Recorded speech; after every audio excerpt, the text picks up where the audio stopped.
ಶ್ರೀ ಅಷ್ಟಲಕ್ಷ್ಮೀ ನಮಃ. ನಿತ್ಯ ಭಕ್ತಿಯ ಕಾರ್ಯಕ್ರಮಕ್ಕೆ ಸುಸ್ವಾಗತವನ್ನು ಕೋರುತ್ತಾ, ಬಣ್ಣಗಳಿರ್ಬೋದು, ಸಪ್ತ ವರ್ಣಗಳಿರ್ಬೋದು, ಸಪ್ತ ನದಿಗಳಿರ್ಬೋದು, ಸಪ್ತ ಋಷಿಗಳಿರ್ಬೋದು, ಹಾಗೆಯೇ ಸಪ್ತ ಸ್ವರಗಳಿರ್ಬೋದು, 7 ನದಿ, ಈ ರೀತಿ 7 ಬಣ್ಣಗಳು, ಹಾಗೆಯೇ 7 ವಾರಗಳು. ನಾವು ಭಾನುವಾರ, ಸೋಮವಾರ, ಮಂಗಳವಾರ, ಬುಧವಾರ, ಗುರುವಾರ, ಶುಕ್ರವಾರ, ಶನಿವಾರ ಮತ್ತು ಭಾನುವಾರ, ಈ ಒಂದು ಭಾನುವಾರದಿಂದ ಶನಿವಾರ ತನಕ ಬರ್ತಕ್ಕಂಥ ಈ 7 ದಿನಗಳಲ್ಲಿ ನಮ್ಮ ನಿತ್ಯ ಜೀವನದಲ್ಲಿ ನಾವು ಉದ್ಯೋಗಸ್ಥರಾಗಿರ್ಬೋದು, ಕೃಷಿಕರಾಗಿರ್ಬೋದು, ವ್ಯಾಪಾರಸ್ಥರಾಗಿರ್ಬೋದು, ಅಥವಾ ಏನೋ ಒಂದು ಕಾಯಕ ಮಾಡಲೇಬೇಕು. ಕಾಯಕ ಮಾಡ್ತಾ ಇರ್ತಕ್ಕಂಥ ಸಂದರ್ಭದಲ್ಲಿ ನಮಗೆ ಅದೃಷ್ಟ ಅಥವಾ ಮನಸ್ಸು ನೆಮ್ಮದಿಯಾಗಿರಬೇಕು.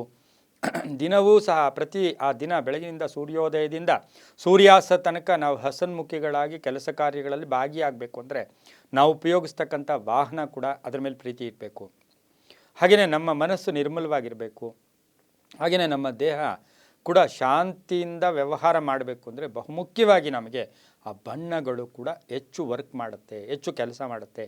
ಆಯಾ ದಿನದ ಬಣ್ಣ ಕೂಡ ನಮಗೆ ಹೆಚ್ಚು ಪ್ರೇರಕವಾಗೂ ಕೂಡ ಇರುತ್ತೆ. ಅದೇ ರೀತಿ ನೋಡೋಕೆ ಹೋದಾಗ 7 ದಿನವೂ ಕೂಡ ನಾವು ಯಾವ ಬಟ್ಟೆಗಳನ್ನು ಧರಿಸ್ಕೊಂಡು ಹೋದರೆ ನಮಗೆ ಅದೃಷ್ಟ ಕೂಡಿ ಬರುತ್ತೆ. ಪ್ರತಿನಿತ್ಯ ಒಂದೇ ಯೂನಿಫಾರ್ಮ್ ಅದು ಹಾಕ್ತೀವಿ, ಮೇಲೆ ಯೂನಿಫಾರ್ಮ್ ಹಾಕ್ತೀವಿ.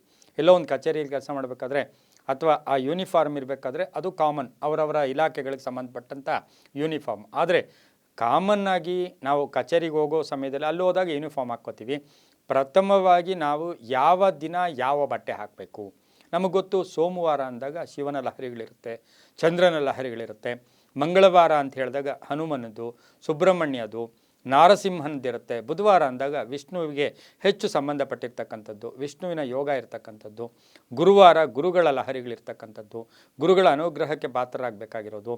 ಶುಕ್ರವಾರ ಅಂದಾಗ ದೇವಿಯ ಅನುಗ್ರಹ ಬೇಕು, ದೇವಿಯ ಲಹರಿಗಳಿರ್ತಕ್ಕಂಥದ್ದು. ಶನಿವಾರ ಅಂತ ಹೇಳಿದಾಗ ಶ್ರೀನಿವಾಸನ ಲಹರಿಗಳು, ಹನುಮನ ಲಹರಿಗಳು, ಸಾಕ್ಷಾತ್ ಶನಿ ಭಗವಾನರ ಕೃಪೆ ಕೂಡ ಬೇಕಾಗಿರುತ್ತೆ. ಇನ್ನು ಭಾನುವಾರ ಅಂದಾಗ ಸೂರ್ಯ ಭಗವಾನರು, ಜಗದ ಚಕ್ಷು, ಆತ್ಮಕಾರಕ, ಈ ರೀತಿ ಪ್ರತಿ ದಿನಕ್ಕೂ ಸಹ ಒಂದು ಭಗವಂತನ ಒಂದು ಅನುಗ್ರಹ ಬೇಕು. ಅದೇ ರೀತಿ ಯಾವ ಬಣ್ಣದ ಬಟ್ಟೆ ಹಾಕ್ಕೊಂಡ್ರೆ ಮನಸ್ಸು ತೃಪ್ತಿಯಾಗಿರುತ್ತೆ. ಶಾಸ್ತ್ರಗಳಲ್ಲೂ ಕೂಡ ಉಲ್ಲೇಖ ಇದೆ ಬಣ್ಣಗಳ ವಿಷಯದಲ್ಲಿ. ಆಮೇಲೆ ನಾವು ಪ್ರತಿ ವಾರವೂ ಕೂಡ ಒಂದು ದೇವತೆಗೆ ಮೀಸಲಾಗಿರೋದ್ರಿಂದ ಪ್ರತಿದಿನವೂ ಕೂಡ ಒಂದು ಬಣ್ಣವನ್ನು ಉಪಯೋಗಿಸ್ಕೋಬೇಕು. ಯಾವ ದಿನ ಯಾವ ಬಣ್ಣ ಹಾಕ್ಕೊಂಡಾಗ ಅದೃಷ್ಟ ಅಂತಲ್ಲ, ನಮಗೇನು ಕೋಟ್ಯಾಧೀಶರಾಗ್ಬಿಡ್ತೀವಿ, ತುಂಬ ಮಾನಸಿಕವಾಗಿ ತೃಪ್ತಿ ಇರುತ್ತೆ, ನೆಮ್ಮದಿ ಇರುತ್ತೆ. ಎಷ್ಟು ಒಂದು ದಿನ ನಾವು ನೆಮ್ಮದಿಯಾಗಿರ್ತೀವೋ ಅಷ್ಟು ಆಯಸ್ಸು ಮುಂದಕ್ಕೆ ಹೋಗುತ್ತೆ, ದೇಹ ಕೂಡ ಪ್ರಶಾಂತವಾಗಿರುತ್ತೆ. ಅದೇ ರೀತಿ ಸೋಮವಾರ ಬಂದಾಗ ಬಿಳಿಯ ಬಟ್ಟೆಯನ್ನು ಅಥವಾ ಹಳದಿ ಬಟ್ಟೆ ಹಾಕ್ಕೊಳ್ಳಿ. ಮಂಗಳವಾರ ಬಂದಾಗ ಸ್ವಲ್ಪ ಕೇಸರಿ ಇರ್ಬೋದು, ಒಂಚೂರು ಕೆಂಪು ಮಿಶ್ರಿತ ಹಾಕ್ಕೊಳ್ಳಿ. ಬುಧವಾರ ಬಂದಾಗ ಹಸಿರು, ಸ್ವಲ್ಪ ಹಸಿರು, ಎಲ್ಲೋ ಒಂಚೂರು ಹಸಿರು ಇರಬೇಕು. ನಾವು ಡ್ರೆಸ್ ಹಾಕ್ಕೊಂಡ್ರು ಕೂಡ ಅದರಲ್ಲಿ ಸ್ವಲ್ಪ ಹಸಿರು ಹೆಚ್ಚಾಗಿ ಕಾಣಿಸ್ಬೇಕು, ಹಸಿರನ್ನು ಹೆಚ್ಚಾಗಿ ಉಪಯೋಗಿಸ್ಕೊಳ್ಳಿ. ಹಳದಿ ಕೂಡ ತೊಗೋಬೋದು. ಇನ್ನು ಗುರುವಾರ ಬಂದಾಗ ಸಾಕ್ಷಾತ್ ಹಳದಿ ಬಣ್ಣವನ್ನು ಹೆಚ್ಚಾಗಿ ಉಪಯೋಗಿಸ್ಕೊಂಡಿದ್ದೆ ಆದರೆ ಹಳದಿ ಬಟ್ಟೆಗಳಿಂದ ಮಾನಸಿಕವಾಗಿ ತುಂಬ ಚೆನ್ನಾಗಿರುತ್ತೆ. ಇನ್ನು ಶುಕ್ರವಾರ ಬಂದಾಗ ರಂಗ್ ಬಿರಂಗಿ ಅಂತ ಕರಿತೀವಿ, ಹಸಿರು ಇರಬೇಕು, ಬಿಳಿನೂ ಇರ್ಬೋದು, ಕೆಂಪು ಇರ್ಬೋದು. ಈ 3 ಬಣ್ಣಗಳನ್ನು ಮಿಕ್ಸ್ ಇರ್ತಕ್ಕಂಥದ್ದು ಹಾಕ್ಕೊಂಡ್ರೆ ಒಳ್ಳೆಯದು. ಶನಿವಾರ ಅಂದಾಗ ಕಪ್ಪು ಮತ್ತು ನೀಲಿಯ ಬಣ್ಣವನ್ನು ಉಪಯೋಗಿಸ್ಕೊಳ್ಳಿ.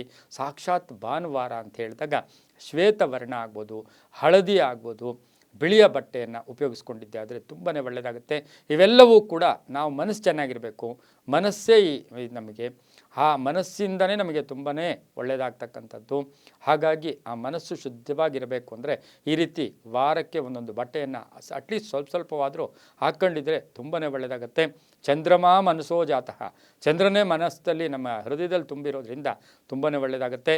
ಸರ್ವೇ ಜನ ಸುಖಿನೋ ಭವಂತು, ಸಮಸ್ತ ಸನ್ಮಂಗಳಾನಿ ಭವಂತು.